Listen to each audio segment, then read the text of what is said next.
On paper where the story's told, facts and truth, the legend grows. Lionheart's here with fire to spit. It's on paper with Anthony Smith. With Anthony Smith. What's going on, everyone? Welcome back to the On Paper podcast presented by Black Buffalo. Of course, I'm Anthony. That's Kelly. I'm not going to give her too much shit.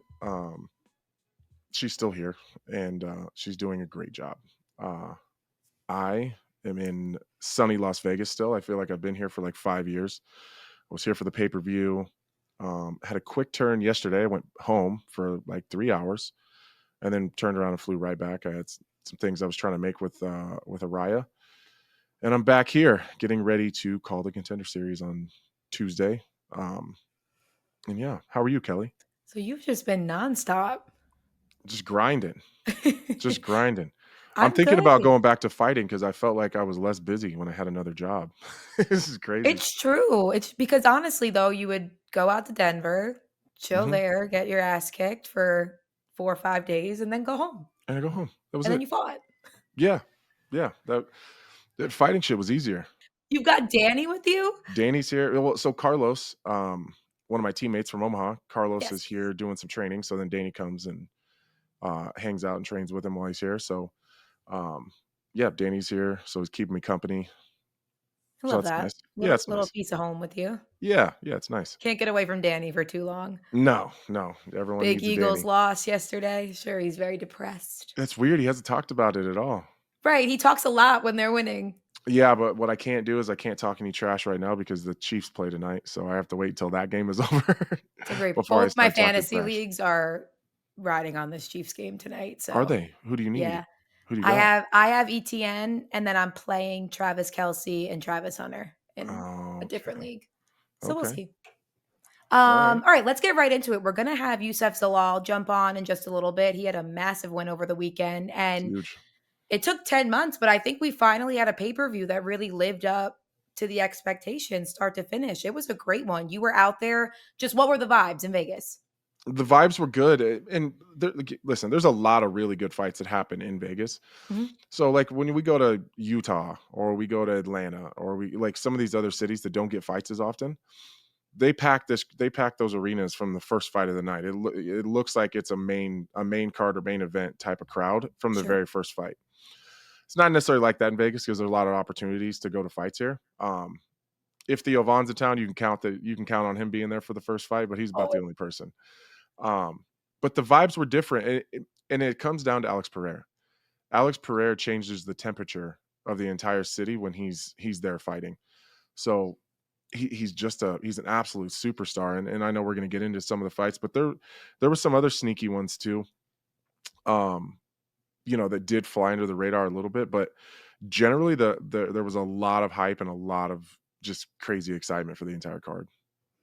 I bet. And like you said, it really does come down to Alex Pereira and kind of an eerie feeling because this is the first time in a little over 2 years he made the walk as the challenger. Mm-hmm. If it was weird too, seeing him walk first, just Right? being there. But and this is no knock on Nurmagomedov Ankalaev. He's just not the star that LX is. Mhm. It almost seemed like he didn't matter. It's how it felt. Like he was getting booed left and right. Like, look, we're Americans. The only time you're going to get a bunch of cheers versus boos, for the most part, is if there's like some real crazy superstars in there, or it's like you'll get the USA chants, like when it's an American fighter versus a non-American fighter. It's what happens in all these different countries. It's just a part of it. It's just that patriotism. But it really felt like Ankalaev was the challenger. It really did. I know that that's not the case, and he deserves the respect as champion as he was, but it didn't feel like that in the arena. I think whether Alex is challenger or champion, he is always going to be the A side in a fight. Mm-hmm. I mean, maybe unless it's John Jones, because John Jones is very I beloved. still by think he would be UFC the A fans. side. I actually do too. And I want to get into it with you after we get into the fight, just about the overall signing of Alex Pereira and what he's done for the UFC. But because I think he saved the UFC's ass on a lot of occasions in the last few years. And that's why he is so beloved by the fan base. But I do want to get to the fight first. He sent Magomed Ankalaev to the PFL. Holy moly. Okay, What did you make of potentially. the fight? I know all these commentators will say this. I'm the only person on any broadcast that said that I thought that was going to happen. Props Only to you, because I didn't think it was going to look a lot different from their first fight. I knew it was going to look totally different, but it's unfair. And I tell you guys all the time, don't always listen to the picks. Listen to what I'm telling you. I know his team intimately. I'm very close with them. 2 weeks ago, I was with them in Newtown, North Dakota at a small CFFC show at a casino, that's on an Indian reservation. Like some of his main training partners and coaches were there. And I knew that going into their first fight, there was two things that was kind of working against him. He did let Ankalaev sneak behind the wire in terms of his mental preparation. He didn't take him serious at all. He didn't think he was a threat. He wasn't impressed with anything that he's seen. And that's a very Ankalaev thing, because I sort of did the same thing. He doesn't look super impressive on film. You feel like you see a lot of things, and then you get in there and they don't exist. So he doesn't do a lot of things. He's very simple, and I'm not being disrespectful. His game is very simple. Doesn't mean it's easy to deal with, but he doesn't do a lot of things, so he doesn't leave a lot of opportunities for you to take advantage of mistakes. But when you're breaking it down on film, it is hard to take him serious because you don't see a lot. We keep labeling him as a wrestler. He doesn't wrestle, not any more than any other MMA fighter.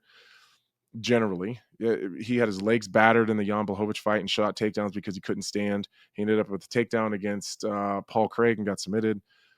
And he didn't attempt to take down on me. He didn't attempt to take down on Kuti Laba. He didn't attempt to take down on Johnny Walker either time. So when you're breaking it down, you see that. You're like, well, they keep talking about him being a wrestler, but he's not. So, he's a great striker. He really is. But I've been in there with him, and I could tell he absolutely overperformed in their first fight. That's the best version of Magomed Ankalaev that you're ever going to see. He's never going to reach that level again, or at least higher than that. So I thought that Alex didn't take him very serious, and then got the rotavirus 10 days before the fight. And I know that to be 100% factual. He didn't train at all for 10 days leading into that fight. No weight cut. He was on antibiotics. He was sick as shit. I know that that's a fact. So if you think about it, Ankalaev absolutely overperformed, and Pereira was sick and didn't take him very serious, and he looked like it. Like when he was moving forward, in the first fight, he was winning those exchanges. He just didn't do that very much.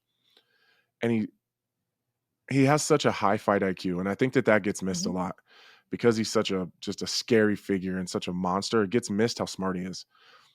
If you give that guy 25 minutes of data and then you run it right back, he spent his entire training camp changing. He changed a lot of things, at least his travel. He changed his on taking of work and traveling all over the world, and really dialed in and focused on the fight. And spent the whole time using the data that he just spent 25 minutes. I guess long story short, if you get 10 rounds to Pereira, it's going to be hard to beat him both times. It really is. He doesn't put himself in danger. With Magomed Ankalaev, even going into that fight compromised, they still went to a decision. The only time he's ever been knocked out is against Israel Adesanya, and he had Israel Adesanya in a world of trouble. He just happens to be the most prolific counter striker we've probably ever seen. Right, he just got caught. He knocked out Pereira. Right. But more often than not, Pereira is not going to put himself in a position to get hurt. No. And I think me and Chill, or maybe me and Dominic were talking, and they were both kind of on the Ankalaev side with the wrestling. And I said, and I couldn't say this on air because his team had kind of confided something in me. So Ankalaev, whose team? Pereira's. Ankalaev doesn't give up space at all. But he's not in a hurry though to get to you. So when the bell rings, if you come to the center, you're going to have an impossible time trying to push him back. He won't give it up. It was one of the most impressive things when I fought him, actually. He does not give up space at all. He'll just fire off and you'll have to back off yourself. But what Pereira did, I think, is really fascinating. He just sprinted to him. So he wasn't going to give up any more space, but he started on the fence because Pereira just fucking bolted and just went to him right away. It's actually why Ankalaev always wants to touch gloves before a fight, because you have to meet him in the middle, and then he never gives up space at all. Like fighters are super sneaky like that. So a lot of guys like Span is kind of like that a little bit. So that's why I never touch gloves with Span. Oh, that's the only reason? No, that's not the only reason, but that was definitely a focus Sure. and a conversation had in training camp and right before we walked. Remember, we're not touching gloves with him because we don't want to give him the space. So like Pereira just sprinted to him and just stayed on him. And so Ankalaev had no choice but to try to push forward and throw back hard. And once Pereira lands a shot like that on you, some of that's not even on Ankalaev. Like, I know that they're talking about, maybe he was dealing with some things. Maybe he shouldn't have fought. I think Ali put out a statement, that he made the decision to fight, but Ali didn't think he should have. I don't know. I saw just before we started recording, actually, that he went into this fight with a broken rib, actually. Yeah, I don't know what that has to do with That's what I'm seeing right now. I don't know what that has to do with his head, though. It's a great point. I mean, again, I'm not saying that's untrue. It might be.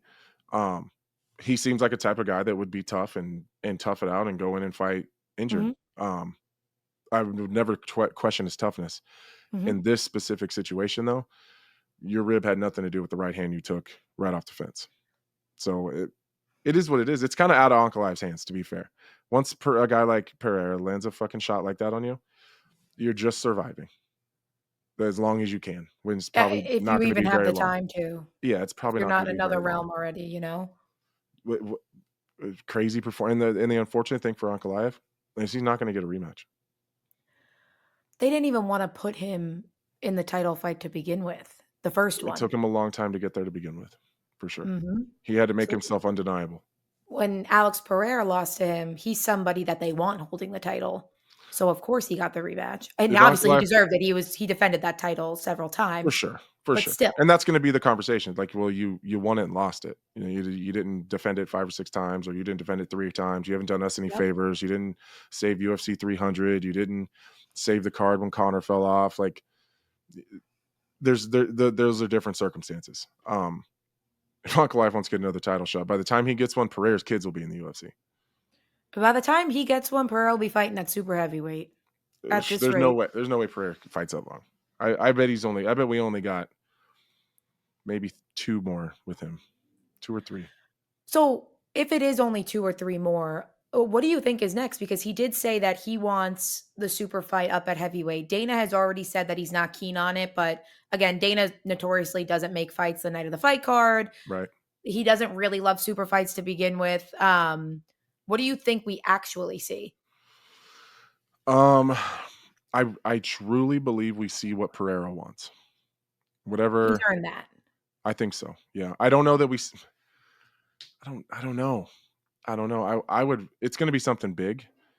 I would guess it's at heavyweight, though. I wouldn't be surprised if it wasn't Tom Aspinall, though. For me, Alex Pereira moving up to heavyweight, the most enticing thing, it's always going to be Jon Jones. Always. I'm not saying that the Tom Aspinall fight doesn't excite me, but it doesn't necessarily excite me more than seeing Alex Pereira fight another good guy at light heavyweight. The Jon Jones fight is what gets me out of my seat. For sure. And Pereira knows that. He knows where the money is. He knows where the big fight is. And Aspinall is if we're just being honest, I think Aspinall's a harder fight. Because Aspinall won't even entertain striking with him. He just won't. So Jon Jones, I think, will play the game. He'll play the game. And he's a little bit older. He's Pereira's age. They're about the same age. They both got a lot of miles. Tom Aspinall is a young, really big superstar. And I just don't know that. Do you want to watch Alex Pereira get taken down in the first round and submitted? I'm not saying that that's exactly what would happen, but that's Tom Aspinall's game plan. He's never shied away from that. He's told the entire world what he would do if he fought Pereira. So he'd scream across the cage, football tackle him, and choke him. That's what I would do if I was that big. So I'm not knocking him for it. I just don't know that that's what I want to see. I don't think that's what anybody wants to see. But if we're talking 205, the old Black Jag has put himself in a very prime position to find himself in a title fight if that's what happens. The old Black Jag? Yeah. The Black Jag. Isn't that fucking Ulberg's nickname? Is that? I think it is. Shit, I might have just made that up. Now I need to look. Wait, I need to look that I might be up. the most racist person in the world. Oh my God. What Hold is on. Carlos Ulberg's nickname? I know. I don't know. We should just leave Oh, it yeah, at this. yeah, it is. Okay. Oh, I was thank like, God. holy shit. Oh my God. I seen him at slap fighting on Friday. Uh, That dude is big. he's huge. That is a big man. I don't even know why I was in the weight class with some of these fucking guys. But Alex Crazy. Pereira is pretty big too, even though he's moved up. Yeah. Pereira was really big on Saturday too. That's the thing. And not only has That Ulberg guy put cuts a himself, lot of. I cut weight with him. He cuts a lot of weight, but he cuts it fast. It's I weird. bet. The morning of whatever card we were on together. Where were we at? It doesn't matter. Probably Vegas.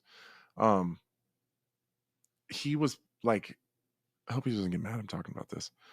That morning of weigh-ins, I had like 4 left, and he came when he came in. We came in about the same time to cut. We were sharing the locker room.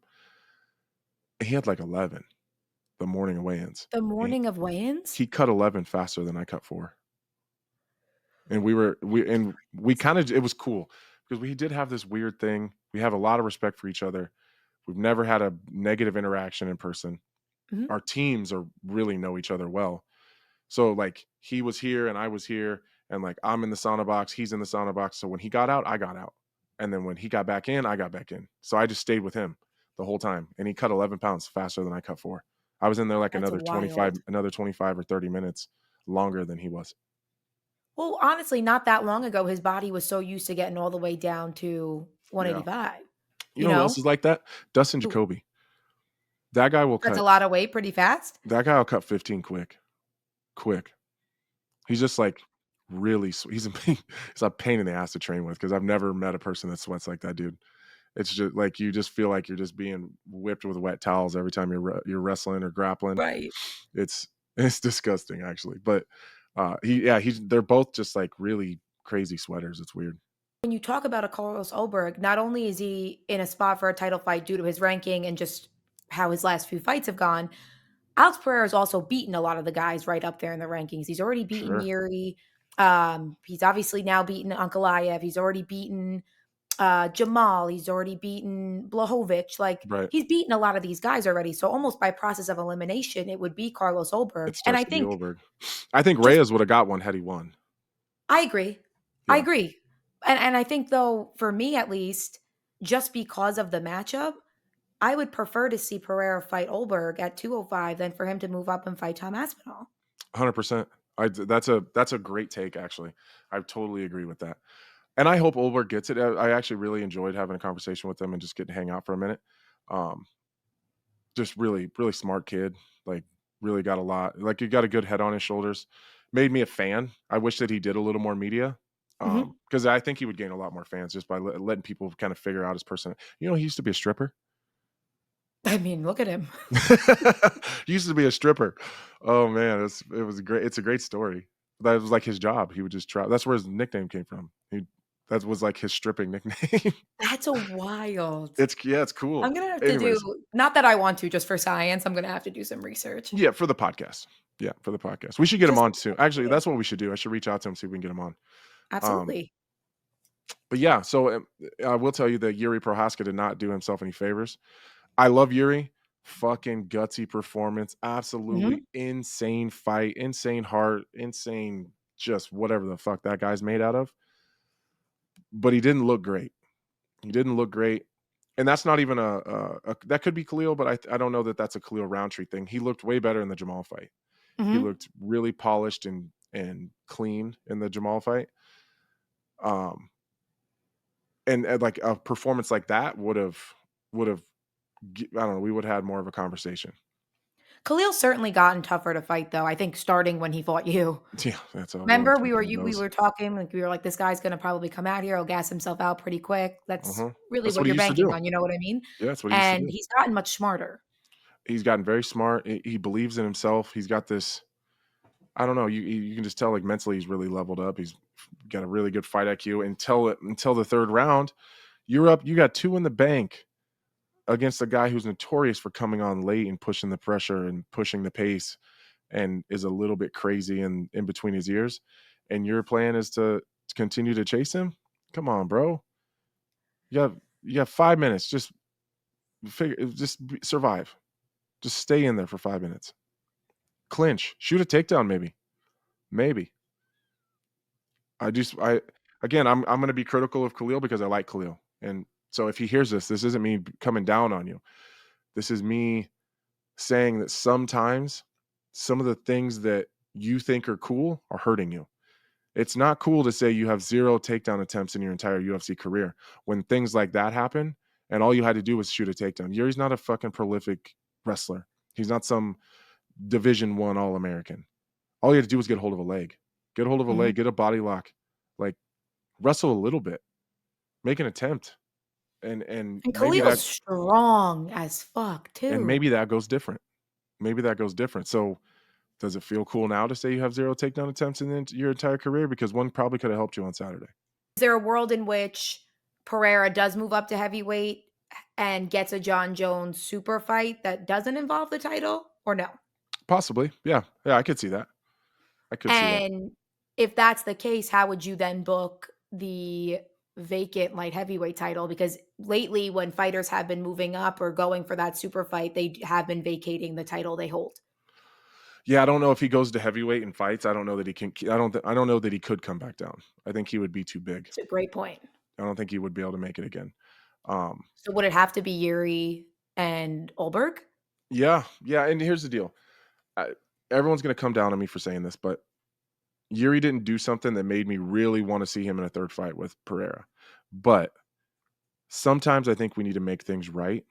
And Yuri hasn't ever in the last 10 years, his only 2 losses are to Pereira. And he didn't get a fair shot at either one of them. One, he was coming off of like a year or 13-month layoff off of a shoulder injury. And the other one was like on 2 weeks' notice when he wasn't training. And he just came in to do the UFC a favor. At some point, we got to get this dude a legitimate shot at him. Or shot at it. Because even when he fought Glover, it wasn't necessarily favorable circumstances either. And he just was able to will his way into a title. But there's been a couple times where he hasn't gotten a fair shake at it. And I think at some point in time, we do owe that to him. Well, there was, because the motherfucker shows up when they call. He shows up when and he puts in performances like he did on Saturday. As long as he's conscious, he'll put in that performance every single time. Now, does he beat Ulberg? Off of the performance when he fought Jamal, absolutely he can. Coming off the Khalil fight, if that guy shows up, I don't think so. Before we move on, because we do absolutely have to talk about Merab Dvalishvili, that sicko. And we're going to have Yousef Zalal, like I said. But do you think that Alex Pereira is the best signing in UFC history? There's a lot to it. You mentioned it earlier. He saved UFC 300. He ended up fighting, I think fairly quickly, quick turnaround. I think he may have been injured because the assumption was we were going to have Conor on that card. It never happened. He saved UFC 295 at the Garden, was supposed to be John Jones, Stipe Miocic. Then Pereira's fight got elevated to the main event. He beat Israel Adesanya at a time you couldn't buy a win against Israel Adesanya at 185 and made that division exciting again. You couldn't imagine him not winning back then. There was GOAT status talks about this guy. He made that division exciting. He moved up, won the 205-pound title, lost it, just won it again over the weekend. There's just so much to Alex Pereira, and he's also a guy that if he doesn't fight 3+ times a year, it's an off year for him, which is very rare these days. I think that Conor's always going to be the best signing, and it's only because of the revenue that he's generated. Absolutely. Because that's really what comes down. This is business. This is a business. Mm-hmm. Conor's generated more revenue than anybody. In terms of just like striking gold with maybe a guy that you were very unsure about. Because here's the deal. John Jones came in a time when it was a little bit easier back then to get signed. He had some accolades already. He was already a great wrestler. He had some good people vouching for him. And then once he started fighting, you're like, okay, this kid is definitely special. Like, this kid is different for sure. So you knew what you had pretty quickly. Mm-hmm. I think the UFC put a lot into the Pereira thing without any idea what it was going to look like. So the story was cool. They needed someone to build a storyline against with Izzy. Like, they needed a reason to convince people that there's a chance he could lose. Because that's really what storylines are. You have to convince people there's a chance. And he had a And win this over. Yeah, guy was like lapping the division at that point. right. Yeah. But Pereira had a win over Izzy. He had two actually Mhm. already before he was even in the UFC. So I think in terms of gambling, I think they took a big risk on Pereira and it paid off big time. Let's get to the co-main, Merab Dvalishvili, Corey Sandhagen. Merab, as usual, cruises to a unanimous decision win. That second round was gross. Yeah. Well, I want to credit Corey Sandhagen first. That guy was on skates. He had Oh, no yeah. idea what was happening. He was as close as you could be to being unconscious without being unconscious. So got to give him, I don't want to say love because he didn't enjoy that, but I got to give him some credit for hanging tough and finding a way to stay safe and staying and finding a way to stay in there and then not being hurt again after that. Like it didn't really change the way that he fought. He was just gassed. He was tired. He was having a tough time with the wrestling. Do you know how Merab got signed? I don't think so. So there's a guy. He's in the PFL right now, I believe. His name is Rafion Stotts. Oh, Rafion I Stotts know Stats. has that he has a Nebraska connection. His wife is from Nebraska, so we see him in Omaha a lot. He also wrestled at the University of Nebraska at Kearney. Really, really good wrestler. Rafion was on Dana White's Looking for a Fight. Mhm. So Dana travels to the East Coast to go watch Rafion fight to see if he was going to be good enough to sign. And who do you think he was fighting? Some Merab? wild, unknown, crazy Georgian guy named Merab Dvalishvili. And then in the very beginning of the fight, Merab throws a spinning back fist and knocks out Rafion Stotts, who was this like unsigned phenom that, it was just a matter of time before Rafion was going to be in the UFC. And so Dana went all the way to watch him fight and he got knocked out by Merab and Dana signed Merab instead. That is Crazy. Yeah. wild. And Rafion's never made it back. Rafion's very good. I mean, Yeah. he held the Bellator title. He's doing really, really well in, Yeah, he's PFL had some exciting fights, some cool for sure. matchups. He's fantastic, but he just never made it to the UFC. That's actually wild. It's wild, right? That's crazy. Crazy. But anyways, that dude is fucking disgusting. I'm starting to turn on him a little bit, and it's 100% jealousy. So like, fuck off. Like, how is this? How are you getting this much better? That's not how this game works. That's not how this game works. You don't get better after you become the champion and continue to grow at this pace. Like this isn't the guy we seen 5 years ago. And I'm not saying that it's crazy that if a fighter will win the title and continue to get better. But like, can you imagine a world a couple years ago where we would have said Merab was going to outstrike everybody? Who's been outstriking Merab? That's the key. It's the outstriking part. He's If we were gonna outstriking say Merab was people. gonna out-cardio, out-wrestle, Yeah, checks be out. more tenacious than his opponents, yeah, we could have said that years ago for sure. Right. It's the outstriking part, the fact that he's added that to his game. That's crazy to me. It's crazy to me. Like, I didn't think that he had a shot in hell of winning a striking battle with Corey Sandhagen. I didn't think he would try. I don't give a fuck what he said. I was like, there's no way. Why would you be that silly? You have such an advantage.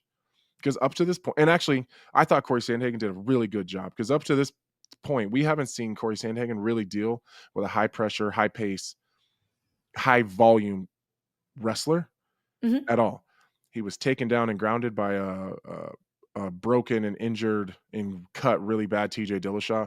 He was taken down and held there by Umar Nurmagomedov with no answer. He had no answers. So then he goes in there with someone who's significantly better than both of those guys. And he found ways to his feet. And now, to be fair, Merab wasn't super focused on holding him down the whole time. But that's what Merab does. It's the up, down, up, down, up, down, up, down. Like, good luck. Like, I almost think he Who the fuck's likes beating that it. guy? Like, that he doesn't wanna just hold And I him don't think down. he's in better shape than anybody.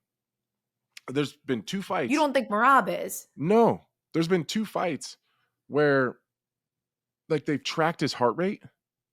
His heart rate consistently was higher than O'Malley's the entire fight. And O'Malley got his heart rate lower in between rounds. Those are like 2 of the main markers that they use for conditioning. I mean, of course, there's a lot of other numbers. I think it's all right here in his head. I don't know that he recognizes what that feeling of exhaustion is. I don't know that he knows what it is. But like his heart rate, I mean, like just on those 2 metrics, would indicate that Sean O'Malley was in better shape. And that's not what it looked like. So it's fascinating. I don't know, like whatever he has, he was just born like that. Well, we always say fighters have a screw loose. You have to go lock yourself in a cage and, beat the shit out of somebody else or get the shit beaten out of you. Merab's got several loose. Yeah. I think he likes it. I think he probably could, if he really wanted to, hold a lot of these guys down. I think he likes the idea of getting back up, not so fast, taking them back down, holding them against the cage, letting them go just to go back. Like, I think he likes that mental warfare aspect of it. I really do. It's disgusting. It's gross. That's why I said the second round was gross. It's like I felt like, why don't you just break off and finish him? Like, just give him some space. He's like, no, I'm going to drag him down. Oh, he's getting back. I saw something. I don't know where he said it. Like, damn, dude, leave that man alone. He said, he really thought he was going to finish him in the second. I think as did a lot of us, which is why you did start by giving props to Corey Sandhagen for being able to ride that out. I don't even, who beats that guy? How? That's what it's not even who, how? What's the path to victory? What's the path to victory to beat that guy? I thought if anyone was going to do it, it would have been Umar Nurmagomedov, and he already cleared that hurdle. So I've been saying from the very beginning of this Merab title run, in order to beat Merab, you have to finish him. He's already beaten the two most prolific finishers in the division. Like, who's more dynamic and creative and finds ways to get to knockouts other than Sean O'Malley and Corey fucking Sandhagen? If those two fucking guys couldn't find a way to hurt you, who is? Who? Well, and that's the only reason why this Corey Sandhagen matchup was a little bit interesting, because I think more people than not thought it would go the way it did, and Merab would be had a lot of control time, would have a lot of takedowns, this and that. It would be the usual Merab game plan. Obviously, he implemented his striking a lot more than most people thought that he would. But because Corey is so dynamic and tricky and Sean O'Malley-esque in that way, that's where the level of interest was. And Merab completely took that away. You know who beats Merab? I got a crazy hot take for you. Oh, boy. There might only be one person anywhere around him that can beat him right now. You ready for it? Go ahead. Aljo. I knew you were going to say that. They'll never do it. And no, and I don't want them to. I'm not saying that's what I don't want them to. Fuck this game. True caring, loving friendships like they have, like the real ones, aren't worth. The UFC doesn't have. They couldn't possibly give them enough. There's just no way. They would never do it. No, and they both made that clear. Ray Longo's made it clear. And I love and respect that. I really do. So I don't want that to change. But the question is how or who. I think the only person with the capability is Aljo. I agree with that. I would love to see them in the gym. Maybe there might be there's some fights at 45. And that's what is frustrating for me. Because now we're at a point where we're like, okay, well, there's no one around that's good enough to beat him. So let's make him go up. Well, why the fuck would we do that? That's unfair. Let him clean that fucking thing out and go back and lap them 2 or 3 more times. Like, it's almost like now we're generally, not me, but like generally, it's like we feel like Merab owes us a loss. It's like we're like, why are we thinking of ways to try to get him into a situation where he might lose? Just let him keep running through the division if that's what he's going to do. Let him fight. Let him get 10 more title defenses. But that's the thing. He very well might. He might. But then has he said anything about moving up? No, he just wants to fight. But everyone else is like, whoa, man, there's some good fights at 45. Yeah, there is. Like a fight with Movsar would be a good fight. That's a great fight. Awesome. Merab might be the only one that's got anyone saying, because of Merab is the only reason anyone ever says they want to see Movsar fight. That's it. Because that matchup is just stylistically, it's very interesting. That's interesting. But there's like some fun fights up there for sure. I just hope that he doesn't, like, I hope that we don't, as an industry, I hope we don't force him to 45 because we feel like he owes us a loss. Well, what would you do with Merab now? It'd be a rematch, probably Petr Yan, I would imagine, unless. I'm a huge Petr Yan fan. Yeah, I'll be honest with you. Probably Yan, or who's about to fight? There's someone about to fight. Mario Bautista. Oh, Bautista. Okay. Bautista is actually, that's an interesting matchup. Oh my God, we've had him on the show. He's just so damn quiet. He's so he's such a nice guy. He's not really into the media thing. But I thought his fight with Patchy Mix really made up for a lot of the bullshit that I think he got for the Jose Aldo Jose fight. Aldo fight. I thought he looked great in that fight. So And actually, to be honest, the most people are Bautista getting fight, shit after a Jose Aldo fight. for sure. Merab got the same So, shit. So yes. Merab got booed. I was there. He got booed out of the arena. So yeah, I actually like the Bautista matchup. If he can be impressive over Peter on, maybe that's the matchup. Young kid, great wrestler. Over Umar. Yeah. Or over Umar. Yeah, not Peter Yan. Yep. If he has a breakout performance over Umar, and maybe maybe we see him do some of the same things to Umar that Merab did, which he's absolutely capable of. Maybe that's the matchup. Because I'd like to see that. Because he's got fire in his hands. Really Yeah, I clean would boxing, definitely nasty like to body see that. shots, great kicker, really good wrestler. Yeah, Well, that'd and be a fun one. I know MMA math doesn't make sense, but no one's beaten Umar Nurmagomedov except for Merab. So if Mhm. Mario Bautista goes out there and beats Umar Nurmagomedov, it kind of becomes more of a matchup you'd want to see. Kind of makes his own story. Yeah, there's interest there. That's all But you you got to need is a show little up. bit of interest. Yeah, but We've he's seen got to worse show up. fights. Like this is his title fight though. I mean, this is what's gonna, because if he goes in and he turns in a stinker, they're gonna re-rack 2 or 3 opponents Merab's already beat before they get back to him.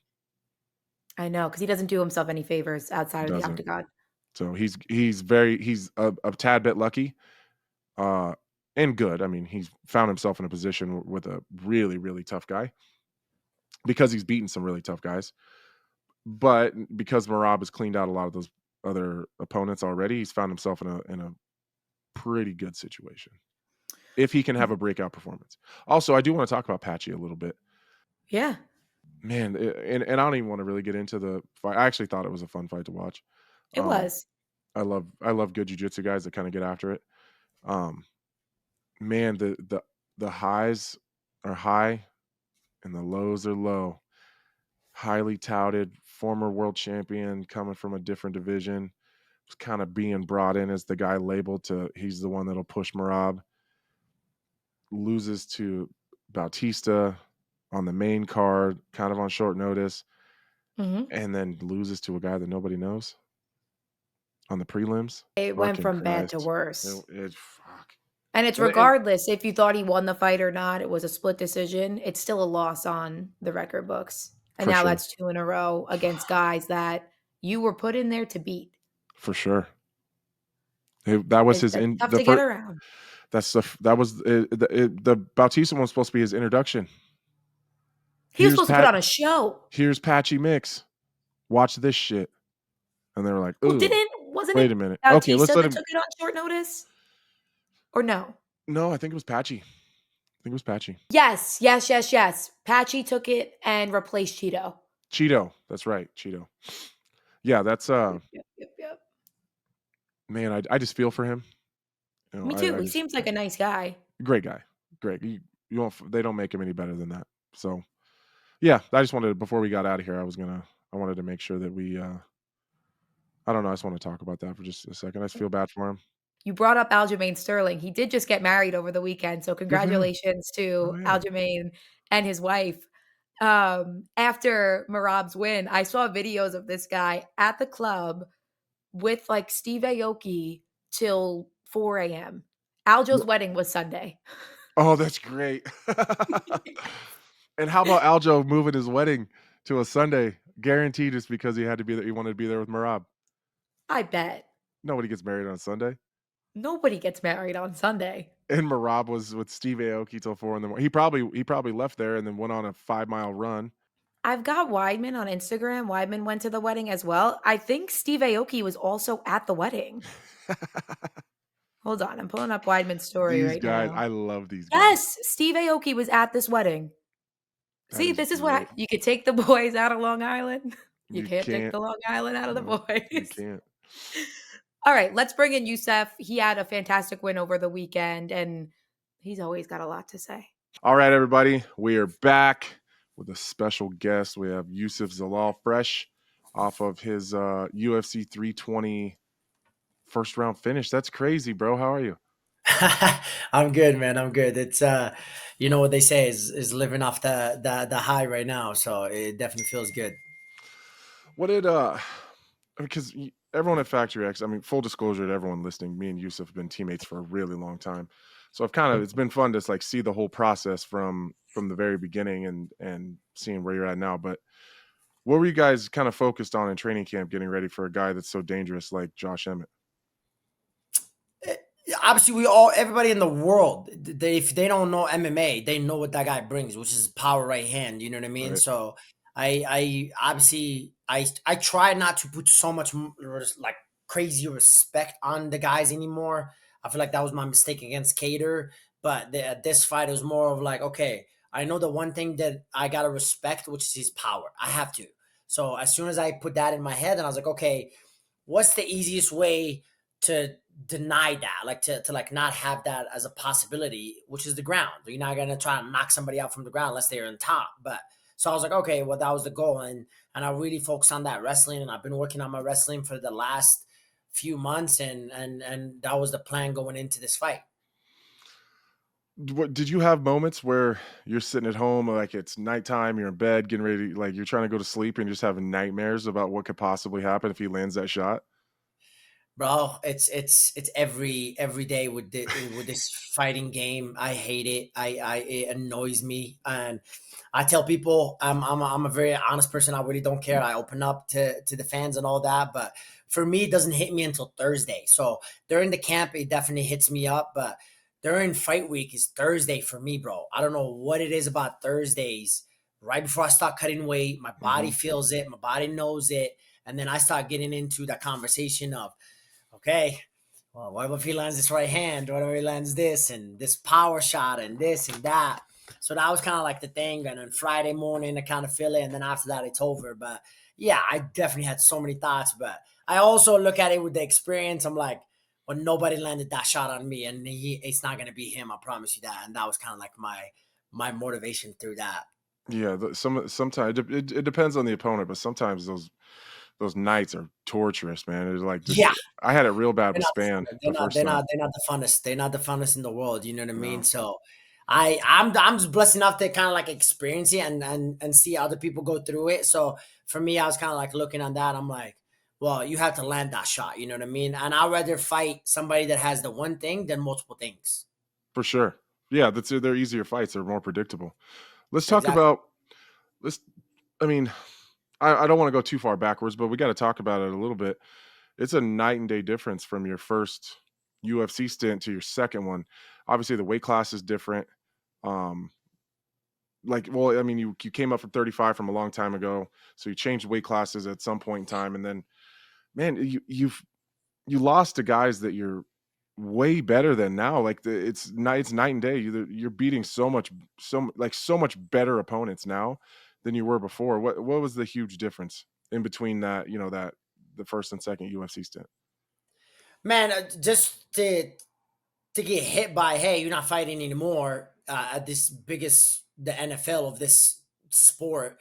And for me, I was like, I had to like really realize like all this talk and all these things that I've done and more my family sacrifice and what did this and that. And obviously the biggest reason why I started this and really started really getting closer to obviously my brother that passed away, and he's my reason, he's my hero and stuff like that. So I feel like I let a lot of people down, and I let myself down. You know what I mean? I feel like I was too focused on the hype of the cameras, the money, the winning, and okay, you're in the main card, and all these little bits that made no sense. Like you don't need to focus on those things. You know what I mean? And like really found who I am as a person. And I think that's the biggest change that changed from that to this Youssef now. You know what I mean? Because a lot of people ask me, I was like, what happens if you fight the old Youssef? I was like, I would kill the old Youssef. You know what I mean? And like I'll do whatever I want with that kid. You know what I mean? So, and also I was young and dumb. I feel like it's such a young age that I got to experience it, and I got lucky and blessed to get cut at a younger age and still have the opportunity to come back. Do you feel like I don't mean this like in an offensive way, but it's just because I know you so well. Do you think it was a big ego check? Because I felt like I remember even having like joking around with you in the gym, like right as your first UFC stint was starting. And I remember you had said a few things that like I could never even bring myself to say. But it was this confidence that I just couldn't understand. But I'd been in the game so long, so I think sometimes my view was a little bit jaded. Like, I don't know, you just had this confidence that was a very respectful, bordering disrespectful thing. You know what I mean? Do you get what I'm getting at? Yeah, I feel like Like you didn't believe that you could be beat for the longest time. yeah, I was delusional in a way, but I also was like, I was not honest with myself. That was the biggest part of that whole thing. It was like knowing that, like, hey, nobody's gonna beat me in this, and like, for example, it was like the ground. Also, I was like, man, you're not gonna beat me in the ground. But I was looking at it, I was like, I was not doing a whole lot to like not be beaten in the ground. You know what I mean, and stuff like that. So that's when the experience came in and really helped me a lot through that first run. I'm like, well, if somebody takes you down, you better be ready offensively to attack and stuff like that. And you got to work on that. You got to do that things. And I never had a problem being disciplined and working. I Yeah. always been at the gym. I always been that, but it's with purpose. You know what I mean? It's not just because the top level, it's all purpose. All these guys are good at either Yeah, everything. being there in the gym and being present are different. Yeah, exactly. So for me, that was kind of like the biggest change. And like I said, like the media and all this stuff's kind of like got in my head and like really like Why do you think all that that happened? pressure. Why do you think you let that happen? I don't know, man. I think the fame for a little bit, I saw all the bigger picture and I stopped looking at the little picture, you know what I mean, before I get to the bigger picture. And I kind of like stopped worrying about, like, when you do you do a puzzle and you're missing a key point puzzle, then you're like, nah, I'm good, and you waste like 5 hours finding the other side, but you could have just wasted 5 hours finding that piece Right. and like kind of like get it going. That's how I look at it. That's why I love using puzzles as a thing. That's why in fighting as well, like whenever I fight somebody, I think of them as a puzzle and how can I break it down? How can I make this easy as possible? But I think that's what happened. To be honest, I really feel like I let my main focus on everything else around the puzzle than the main puzzle, and I let that take over. And hey, man, everything happens for a reason, and I'm super grateful that happened. Like I said, at a younger age and at a younger time. For sure. Well, now you got some really good wins. Jack Shore, Billy Quarantillo, uh, Calvin Cater, and then you cap it off with Josh Emmett. It's a totally different run. Um, what happens now? Because you were super vocal. You wanted a big fight. You wanted someone high in the rankings. You wanted a name. Now you got it, and I think you're ranked. You are going into Saturday. You were ninth. I suspect that when the rankings come out tomorrow, that's going to be a much lower number. What do you do now? Obviously, the main goal is to be a world champion, and I will be a world champion. There's a lot of pressure that comes with that, but that's a privilege. That's a good pressure. That's the one of the greatest pressures you can have. That means you're doing something real good in your life. You know what I mean? So for me to go out there and call that like Murphy out and a guy like that, and I don't want, like, I know people saying like, why would you call Murphy? I'm like, bro, it's like I'm trying to go where the hype is at and then trying to get a climb as much as possible. At the end of the day, this is a politic business as well. Like, I'm not just going to sit here and be like, okay, I beat the number 8. Now give me the number 7. It's not how it works. You know what I mean? It's like Right. you can have a performance of your lifetime and fight for the belt right away. So I was kind of just went with the hype, where the hype is at and everybody at. And also, Volk does not have a fight. So I don't know what's going on that as well. So for me, I was just trying to jump on an opportunity because last time I didn't say anything and I waited 8 months before I fought again. Did you hear what I said on the post show? Who I thought you should fight? No, who? Diego Lopez. That's great. I think I'm serious. That's That'll the be a great fight. fight. That'll be a great fight. That's That'll the be a fight. great fight. Yeah. I said that. I know you wanted Lerone Murphy, but it sounds like he might be getting a title shot. I was like, so why don't we just do between Lerone Murphy and Diego Lopez? Whoever doesn't get the title shot should just fight you. I'm That's down what I'm with that. talking about. That's what I'm is down it. with Is it weird to be having? It's weird for me, if I'm being honest with you. Just watching your career and you mature, just from the kid that I met at the gym when I first came to Factory X, to like having conversations about you might be one away from a title shot. Like it's I don't know. Do you feel it? Is it weird? 100%, bro. It's like a movie, man. some days I wake up, I don't believe it. Like I really don't. I wake up some days and I'm like, is this really happening? Is this what's going on? It's like all this stuff's like kind of like start kicking in right away, and I'm like kind of like, wow, like holy crap, you know what I mean? But it's like this is what I dreamt about. This is Right. the first Youssef. This is what he dreamt about. This is what he knew was gonna happen. This is new. It's getting this and that, but I didn't have the experience back then. I didn't have the mentality that I have and all that things. And I tell people like it's like that young kid grabbing his dream car. He's going to the dealership and grabbing his dream car. This is how I feel right now. This is like, and obviously the main thing is that world title. That's what I want to be like. Hey, I want to walk into that dealership and be like, here's 100x or here's whatever it is, and here's I want to get my dream car, and that's the moment I'm waiting for. You know what I mean? And to do that though, Hey, first of all, really you making all that money now. I'm you're a right. I'm trying to get to your level. no, I'm all trying to them get to your no, level. all them lunches and dinners I took you to, motherfucker. You Hey, owe me listen, some no, food. listen. I got you. Dinners and all that. I got no problem. I tell you guys this all day. It's like I've been around people. I've been blessed enough around people like you, Dustin, and even Cody and all those guys. Like these guys been making more money than me and all that stuff. So for me, it's like I used to look at it as a young kid. I'm like, well, why the fuck is he making this much money? Why is this? Why is that? I'm like, now I look at it as a motivation. I was like, I can't wait to get to that level right there. I cannot fucking wait to be like, hey, you're not the only fucker that's making this money. I'm making this money too, you know? So that's like how I look at it. You know, you can ask Dustin. I always joke around. I'm like, bro, shut up, bro. You make all this money. I was like, I can't wait to get to that money, man. I can't wait to walk into the gym and be like, this is how much I'm making this check. This is the one check just to show up. And then obviously the win. So it's exciting and inspiring to me at least. You know, I feel like I always looked at it as a one thing, like an ego thing, like, oh, why does he make this? Why does he deserve this? Like, I don't know what he's been through his life. I don't know what was going on, you know what I mean, and all that. Mhm. So for me, that's amazing. Like, great fucking job for you guys. God damn. You know what's amazing? Seeing you with your mom after the fight. Bro, that was one of the coolest things I've ever seen. Yeah, bro. I you know, as a man, I told this in the interviews. I was like, I'm happy that I got to share that moment in my life before my life goes away.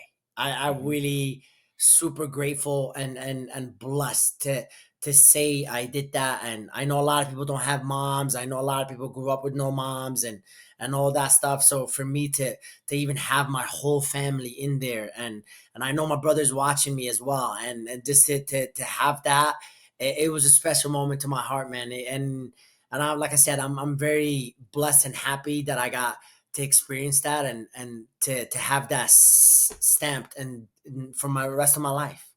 Yeah, so she hasn't been in the United States since what, 2009? 2009, since 2009, yeah. How long is she in the States for?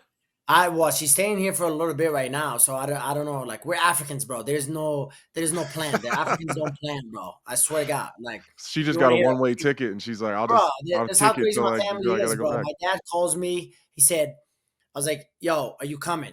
And my dad's African. He just shows up. No hotel, no plans, no nothing. He just shows up. And I'm like, no, I gotta get I gotta get you a hotel and everything. So I had to set that up because my dad didn't care. And Right. then what you call it? My brother was like, yeah, I'm coming. 2 weeks later, no, I'm not. And I was like, okay, so I can give your ticket away. Yes. 2 days before the fight, I'm coming. You're like, well, now what? Hey, Thanks, I actually have a personal question. Are your mom and dad together? yeah. Well, why doesn't she just stay It's an forever? African relationship. It's an African Yeah, relationship. what's going on with these? Why are they so weird? Why doesn't she just stay here? Well, she came because she couldn't come here. By the way, that was paper wise. Right. She couldn't come here because so we were waiting for approval for the Mhm. immigration. So that kind of took forever. But it's not just that. It's like her just not coming, but she couldn't come. Like she Yeah. literally couldn't come. But that was kind of the thing. But yeah, that was that. But yeah, man, You need me to I got an you African. want me to marry her so we can get her some papers and make that faster? No. It's all good now. It's all good now. We're good straight now. now. We straight. We're good. Okay. Yeah, we Hell yeah. straight. We straight now. She good now. She got her things and all that. But I don't know if that's she wants to stay here for a long time. But I know her main goal was coming in here and seeing her son's graveyard, because obviously she didn't see her son since 2009. So that was like the most important thing. And yeah, man, that was I got to share 2 moments with her, because before every fight I go see my brother before I leave, and she was with me, and that was a touching moment. And then Wow, obviously that's when we crazy. at the fight as well. Yeah, so it was wild, man. It was so cool moment. And it's amazing how when you put stuff in the universe like that and all that, like that whole week, man, has been amazing. Like I did everything, so like it was a memory for me for sure. How did coach feel about your performance? Man, you know how coach is, man. He always gets stressed out before we fight. And obviously my teammate Chris fought, and I can tell he's pissed off. You know what I Right. mean? I can tell, like, he gets all red, and he's bald, so you can see all the veins and stuff. Like, he's already pissed off. Yeah. So I'm like, I tried to like, I was like, I was like, I got you guys. Like, don't worry, I got you. And I kind of kept it that way, and I kind of get him going, you know. And he knows it, man. He knows the standard I set, and he knows the things that I want to get done, and he knows everything that I told him I wanted done, and we can't wait to get it, to do it all the way to the top. Yeah, it's crazy. You know, for the longest time, obviously there's been world champions that have been in the gym. There's Joe Warren there, but there hasn't been a UFC champion yet. And I remember when I first got there, like you were the guy. Like you were going to be the first Factory X kind of bred world champion. And then I got a title shot, and I was like, I'm gonna jump right in front of the line of Youssef. I'm gonna be that guy. And then I didn't get it done. And so it went right Boy, back you to also you. fought the greatest guy in Yeah, the yeah. world. I mean, just go ahead. Tell me. That's Tell why me I was like, everything. I look at it. That's why I was like, this guy's deserved to get paid like that, because he fought the best goddamn guy in the universe. Yeah, but but you got the best shot probably. I mean, right now you're sitting in the best position in the entire gym to be the guy that can go on and win a title. And yeah, that's a great pressure. You know, that's a privilege for me. That's an honor for me to go and represent a whole team and represent all these people that look up and be like, okay, like it is possible to have world champions, and we almost came close to having a world champion against the greatest fighter in the planet. You know what I mean? So for us, it's like it just helps it even more. It helps this young generation. It helps this young kids to be like, well, hey, this is a team I got to keep an eye on. This is guys I got to keep an eye on. So yeah, man, I can't wait to keep doing that, and I can't wait to go show that. You know what I mean? It's gonna take a lot. It's gonna take a team. It's gonna Mhm. take a whole lot to get to a world title. So I need that, and I can't wait to do that. Okay, so if you don't, but before I get you out of here, I just got a couple more. If you don't get Lerone Murphy because he's going to hang out for a title, because I'm going to be honest with you, if I'm Lerone Murphy, I'm not fighting you. Not a chance. There's not a chance. You're streaking right now. You got what, 8 in a row. You're hot. It's a tough fight. You might get a title shot. I ain't wasting my title shot on Youssef fucking Zalal beating my ass. That ain't happening. If we were to think of someone else other than like Diego and Lerone, is there anyone else that you got your eye on? Yair Rodriguez. Oh, I love that. Yeah. Actually, I changed my And mind. I also want that because one the guy instead. he fought for the belt, and he Mhm. was the interim champion. And obviously, we both submitted Yair. So I mean, Josh Emmett. Mhm. We're the only 2 submissions Josh Emmett has ever been happening in his career. By the way, which is crazy.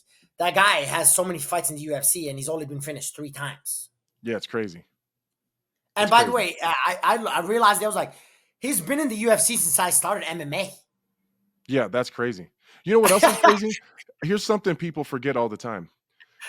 Ilia Topuria has absolutely dominated and finished every single one of his UFC opponents except for one.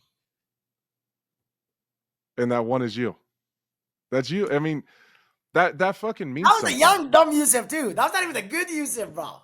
Was that the one where you ended up in a bunch of chokes constantly for a little bit? Yeah, it's like 7 Man, I submissions. remember watching it. I told this story on the desk, actually. I don't know what it is for the people listening. I don't know what it is. Youssef is unchokable. It's the wildest thing in the world. I remember putting up $100 a couple times that I could get him, that I could put him out. And full back take, body triangle, completely sunk rear naked choke. it's impossible. I don't know what's wrong with him. I don't know if he doesn't breathe air. It's the weirdest thing in the world. But I remember watching Topuria chase a couple of those chokes, and a couple of them were deep. And people were like, "Oh no, he's gonna finish him." Like, no, he's not. No, he's not.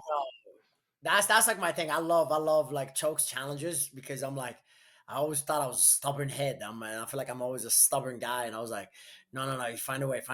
And for some reason, I don't know why, I always thought about he's gonna gas out, he's gonna gas out, he's gonna gas out, he's gonna gas out. That's all I keep thinking about every time. And I was like, okay, he's gonna gas out. Do not tap. He's gonna gas out. He's gonna gas out. And he never gassed out. Yeah, fuck yeah. But I mean, he did gas out the third round. They gave me. I almost freaking finished him in the third round. But okay, is that a fight that you want to chase back someday? Or 100%. because I feel like you've used that as motivation as he became more successful, and you've seen the heights that he reached. And because I remember you and I having this conversation, it was almost like you were a bit endearing to him. It wasn't even that you were mad about it, that you weren't hunting him. It was like you were almost proud of him, and it was giving you motivation to continue to keep pushing because of how you felt in there with him.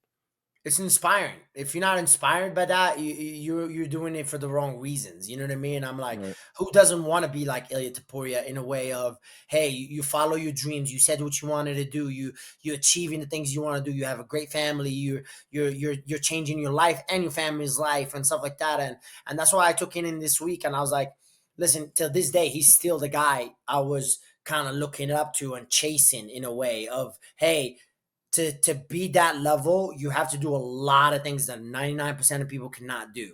You know what I mean? So, and for me, that's the guy I'm chasing, and that's the guy I want, and that's the guy that I always wanted, because I can't have a comeback story without the guy that's pound for pound #1 right now and all that stuff, and not really chase that. You know what I mean? So it's definitely the only.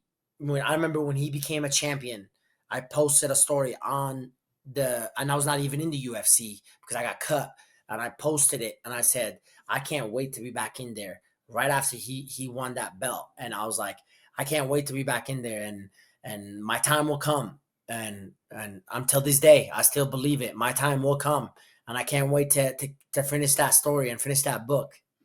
Okay, last one for me. Do you think he knows that you're chasing him?